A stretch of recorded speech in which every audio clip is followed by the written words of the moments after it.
Back at Franchise Expo West in the Los Angeles Convention Center for 2025. Chatting now with Kim Guzman. She's with the California Employers Association. Kim, welcome to the podcast. Thank you so much. Happy to be here. So tell me a bit about the California Employers Association and just what the heck are you doing at a franchise show? Yes, this is our first time to be here, and we are excited to be here. So we have been around since 1937, and we are a 501c6 not-for-profit trade association. And what that means is we've got a mission statement, and our mission is to provide employers with peace of mind when it comes to HR headaches, employee headaches, anything in the employee life cycle from hiring to firing. There's a lot of employees in California. Those employees have a lot of rights, and so we want to help employers stay compliant with all those California labor laws and stay out of court. And California does have a few labor laws and a few regulations compared to the rest of the country, right? That's absolutely true, and not only are there a lot of labor code laws, but they change frequently. Yeah. And so if you thought you knew them all last year, you probably don't know the new ones this year. Are you typically working with like the small business owner, in this case the franchisees, or are you working with the brand from sort of a corporate level or somewhere in between? We work with one or the other usually. So we have some franchisors who will pay us to be a resource, an HR resource, like an HR outsourced group, for all their franchisees. So it might be a pizza chain, for example, that is saying, hey, we don't want to have any bad news in the press. We want to make sure our franchisees know what they're doing and they have a resource that's cheaper than calling a lawyer every time. So we have that kind of a relationship. But we also work one-on-one with thousands of employers all over California. They might have 10 employees, 20 employees, 50 employees. What we generally find is that the people who come to us are not large enough yet to have an HR team of their own. So they don't know all the ins and outs of the hiring and firing and all of the stuff in that employee life cycle. So they just are calling us to get a sounding board, to get advice, to get resources, support, that kind of stuff. And that really fits well with the franchise model because with very few exceptions, there are probably not even that many multi-unit owner groups that have their own HR department or their own internal resources. Correct. So even a pretty big, a big small business, if that makes sense, even a pretty big small business probably needs some outsourced help in this area. Absolutely. And it was interesting. I just sat in a great session right before the one I gave today, which was called Top 10 Ways to Stay Out of Court. And the gentleman there said 70% of franchisees are just one unit. Yeah. So it's very infrequent that they're multi-unit. So we're dealing one-on-one with those small business owners. Whatever it might be, it could be a dry cleaner, it could be a dog walking business, a tow company, a restaurant, doesn't matter.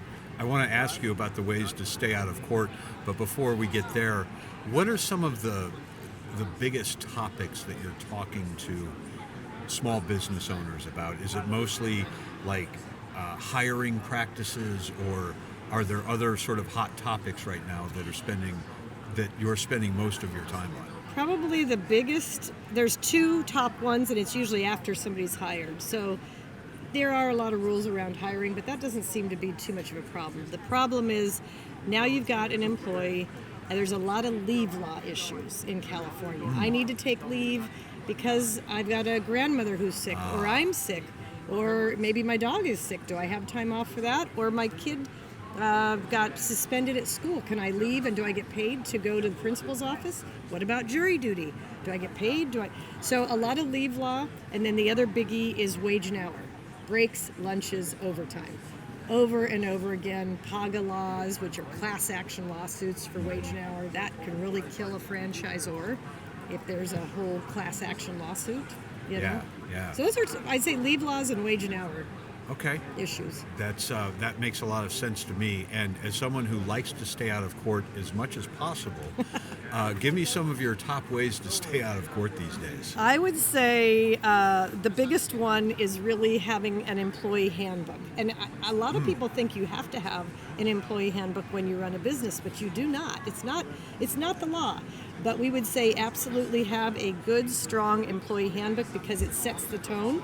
And then your employees know what's expected of them, You know what you know. It's just keeps you on mutual ground. I know what I want from you. You know what you get from me.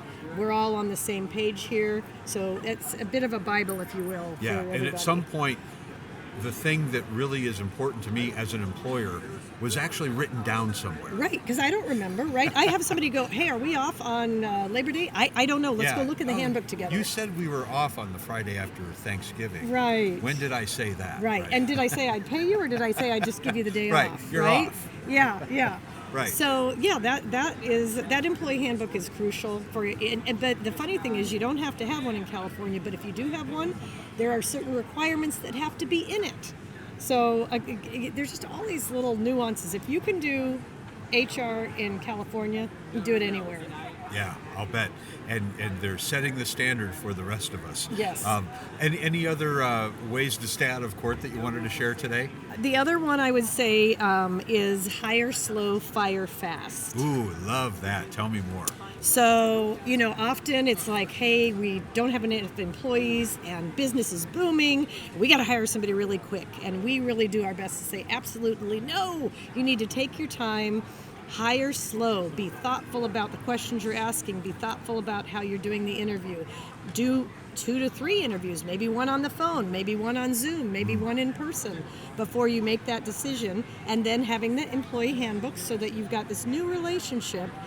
You want to put, your best foot forward, make sure they're putting their best foot forward, and you're taking all this time with the new hire orientation, let them job shadow, really put the time and energy up front, and then if it's not working, 10 days in, 30 days in, 60 days, if it's not working, what are you doing to let that employee know this is not working, and if it continues to not work, we're going to have to end this employment relationship and fire quickly instead of now, you got this employee, you're like, we should have fired them 2 years ago. Right. Well, right. You're right, you should have. Yeah.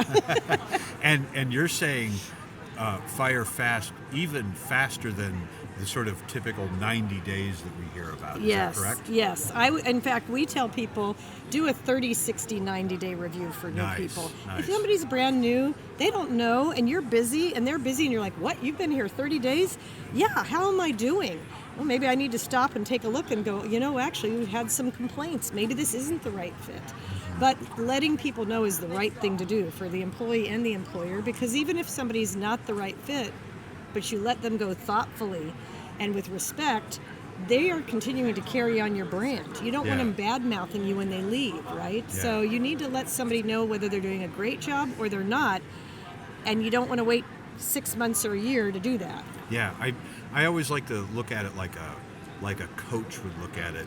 You're not going to wait around for a few weeks before you tell someone that their form is off or they're performing Bingo. something wrong. Yep.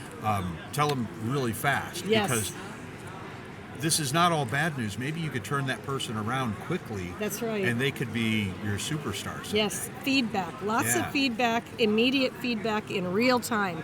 Whether it's good or whether it's bad. Let's nip it in the bud right now, or let's encourage more of it, right? Love that.